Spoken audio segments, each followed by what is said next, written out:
Here's the most backwards regulation in America. You can legally rip the engine out of a Cessna, bolt in something completely different, and fly it over a populated city. But if you swap the engine in your 1995 Toyota, the federal government can fine you over $45,000 per violation. Think about that for a second. The thing flying through the sky at 10,000 feet? Go nuts. The thing sitting in your driveway? Don't you dare touch it. This isn't some obscure legal technicality either. This is the current, actively enforced position of the United States government. Between 2020 and 2023, the EPA finalized 172 civil enforcement cases against people and companies modifying vehicle emissions systems, racking up $55.5 million in civil penalties alone. 17 criminal cases, 54 months of incarceration for car parts. Meanwhile, over at the FAA, more than 33,000 amateur-built aircraft are currently licensed and flying across American skies.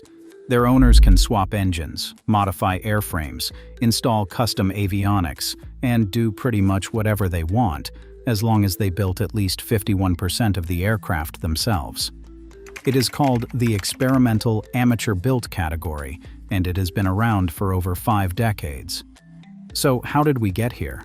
How did two federal agencies, operating under the same government, arrive at completely opposite philosophies about whether citizens should be allowed to modify the machines they own? Let's start with the cars, because that is where things get ugly. The Clean Air Act was born in 1970, and for good reason. American cities were choking, rivers were catching fire. The air in Los Angeles was literally visible. Congress stepped in and created the Environmental Protection Agency, gave it teeth, and said, "Fix this." And honestly, it worked. From 1970 to 2022, total emissions of the 6 major air pollutants dropped by 78% in the United States, even as gross domestic product, population, and vehicle miles traveled all went up. Today's cars emit 70 to 90% less pollution over their lifetimes than their 1970 counterparts. That's a genuine, remarkable success story.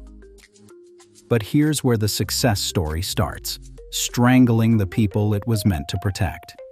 Section 7522 of the Clean Air Act prohibits the manufacture, sale, or installation of any part whose principal effect is to bypass, defeat, or render inoperative any emission control device.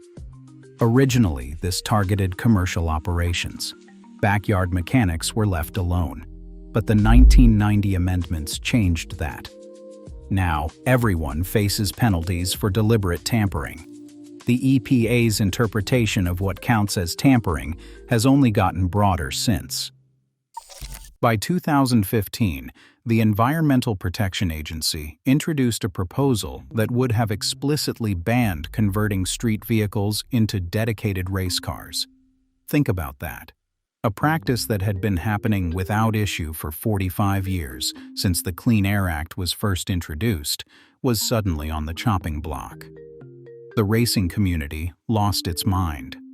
SEMA, the trade group representing the $50.9 billion specialty automotive industry, launched a White House petition that collected more than 100,000 signatures in less than 24 hours.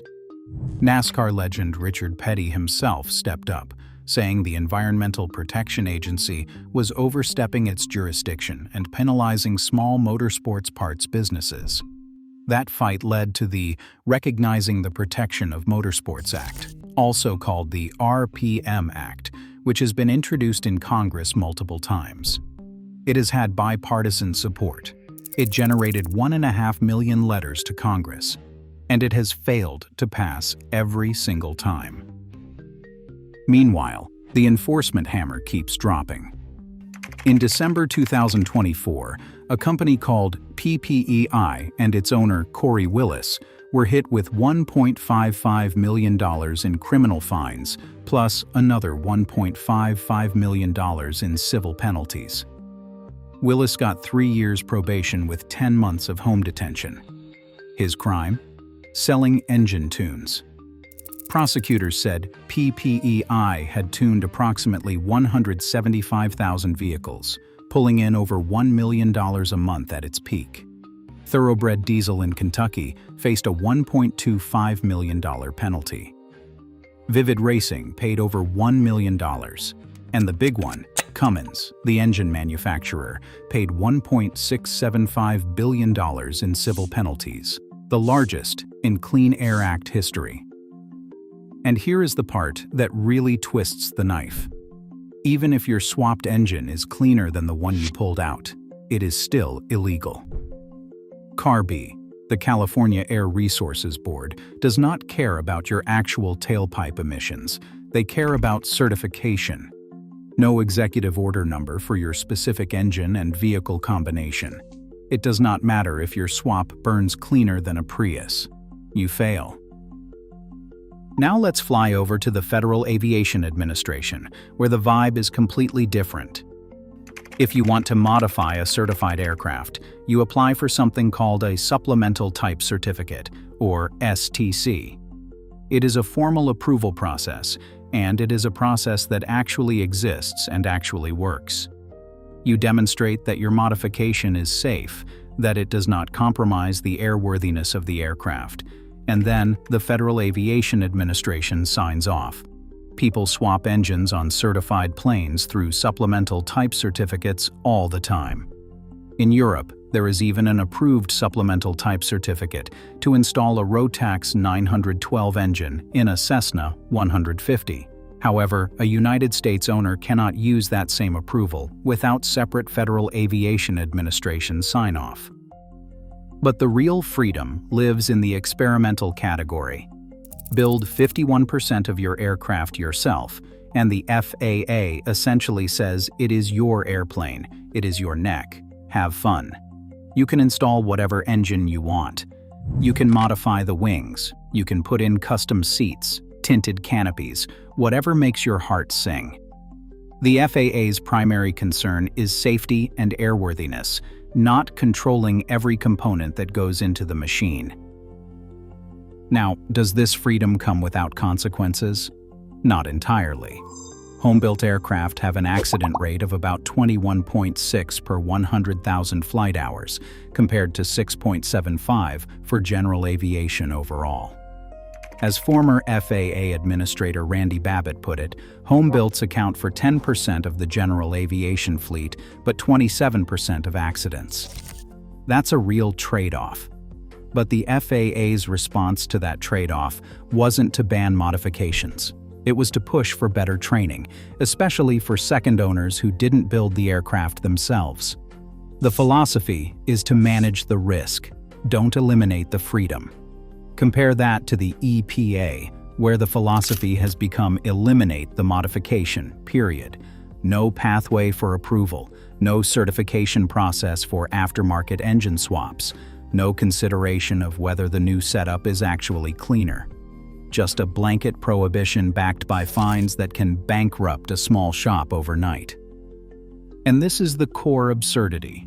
The Federal Aviation Administration regulates machines that, if they fail, fall out of the sky onto people's houses. The Environmental Protection Agency regulates machines that sit in traffic. Yet the agency overseeing the thing that can literally kill bystanders from above is the one saying, yeah, go ahead and experiment. The agency overseeing the thing in your garage is saying, touch that catalytic converter and we will see you in federal court. One agency trusts its citizens with freedom and manages risk through process. The other treats every modification as a crime and enforces compliance through fear. General aviation contributes $339 billion to the U.S. economy and supports 1.3 million jobs, largely because the regulatory framework encourages innovation and participation. The automotive aftermarket, despite generating nearly $51 billion annually, operates under constant threat of enforcement action for practices that were perfectly legal a decade ago. Jack Pelton, Chief Executive Officer of the Experimental Aircraft Association, said it best. General aviation is not only about economic growth. It is also about supporting communities and individuals as a unique element of personal freedom in America. Personal freedom. That is what this really comes down to. Two agencies, two machines. Two completely different answers to the same fundamental question. Should Americans be allowed to modify the things they own?